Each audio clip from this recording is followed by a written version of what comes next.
सरकार की जो नियम है और कि भाई इस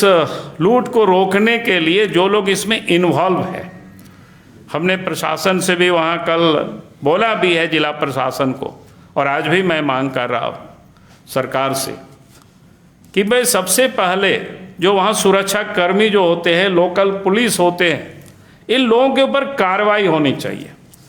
और जब इन लोगों के ऊपर कार्रवाई होगा, इन लोगों के ऊपर एफआईआर होगा, इन लोगों की गिरफ्तारी होगी, तो वो सारे लोग ये बता देंगे कि उसके कौन कौन लोग उसमें से इन्वॉल्व है और किन किन लोगों के मिल करके ये कोयला की तस्करी हो रही है। जो कि एक तो राष्ट्रीय संपत्ति का भी नुकसान हो रहा है और गरीब अपनी जान से हाथ को भी धो बैठ रहे हैं। तो हमें गरीबों का भी जान को बचानी और साथ ही राष्ट्रीय संपत्ति को भी बचाना, ये सरकार की ये दायित्व बनता है, जिम्मेवारी बनता है। और इसलिए हमने कहा कि ये जो पूरी तरह से एक तो उस पर केस होना चाहिए और पूरे जो धनबाद जिला में कोयला की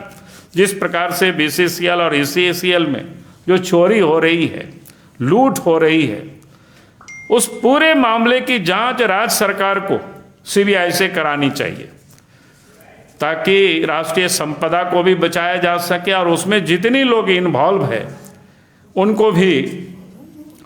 पकड़ा जा सके और गरीबों की जान भी बचे।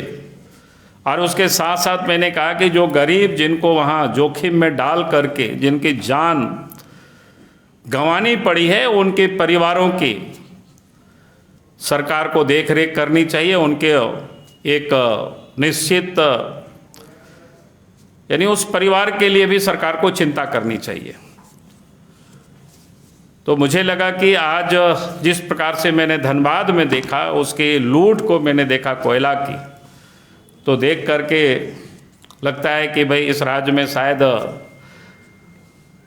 लुटेरों की ही सरकार चल रही है, जो कि ये बड़ा भयावह स्थिति है। अगर ऐसी प्रकार से लूट जारी रहा